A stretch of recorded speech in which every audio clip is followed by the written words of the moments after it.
इनका जन्म लुम्बिनी में 563 ईसा पूर्व इक्ष्वाकु वंशीय क्षत्रिय शाक्य कुल के राजा शुद्धोधन के घर में हुआ था। उनकी मां का नाम महामाया था, जो कोलीय वंश से थीं, जिनका इनके जन्म के 7 दिन बाद निधन हुआ। उनका पालन महारानी की छोटी सगी बहन महाप्रजापति गौतमी ने किया। 29 वर्ष की आयु में सिद्धार्थ विवाहोपरांत एकमात्र प्रथम नवजात शिशु राहुल और धर्मपत्नी यशोधरा को त्याग कर संसार को जरा मरण दुखों से मुक्ति दिलाने के मार्ग एवं सत्य दिव्य ज्ञान की खोज में रात्रि में राजपाट का मोह त्याग कर वन की ओर चले गए। वर्षों की कठोर साधना के पश्चात बोधगया, बिहार में बोधि वृक्ष के नीचे उन्हें ज्ञान की प्राप्ति हुई और वे सिद्धार्थ गौतम से भगवान बुद्ध बन गए।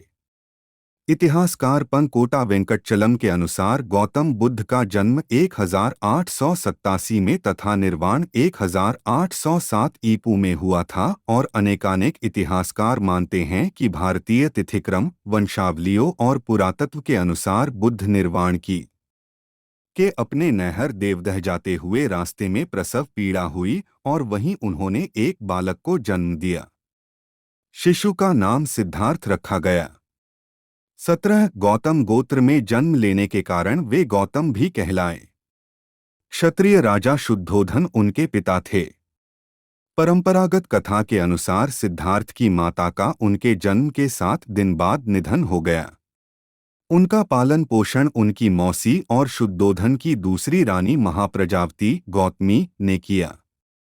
शिशु का नाम सिद्धार्थ दिया गया, जिसका अर्थ है वह जो सिद्धि प्राप्ति के लिए जन्मा हो।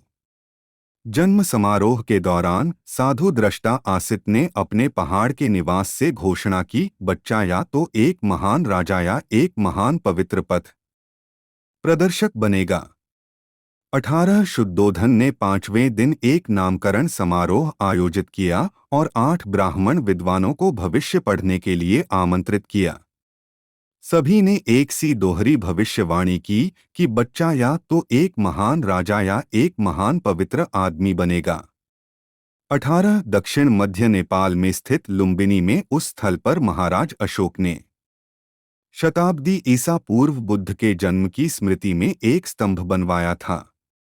बुद्ध का जन्म दिवस व्यापक रूप से थैरावदा देशों में मनाया जाता है। 18 सिद्धार्थ का मन बचपन से ही करुणा और दया का स्रोत था। इसका परिचय उनके आरंभिक जीवन की अनेक घटनाओं से पता चलता है। घुड़दौड़ में जब घोड़े दौड़ते और उनके मुंह से झाग निकलने लगता तो सिद्धार्थ उन्हें थका जानकर वहीं रोक देता और जीती हुई बाजी हार जाता। खेल में भी सिद्धार्थ को खुद हार जाना पसंद था, क्योंकि किसी को हराना और किसी का दुखी होना उससे नहीं देखा जाता था। सिद्धार्थ ने चचेरे भाई देवदत्त थे। भगवान बुद्ध ने लोगों को मध्यम मार्ग का उपदेश दिया।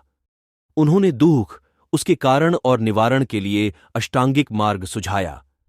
उन्होंने अहिंसा पर बहुत जोर दिया है। उन्होंने यज्ञ और पशु बलि की निंदा की। बुद्ध के उपदेशों का सार इस प्रकार है।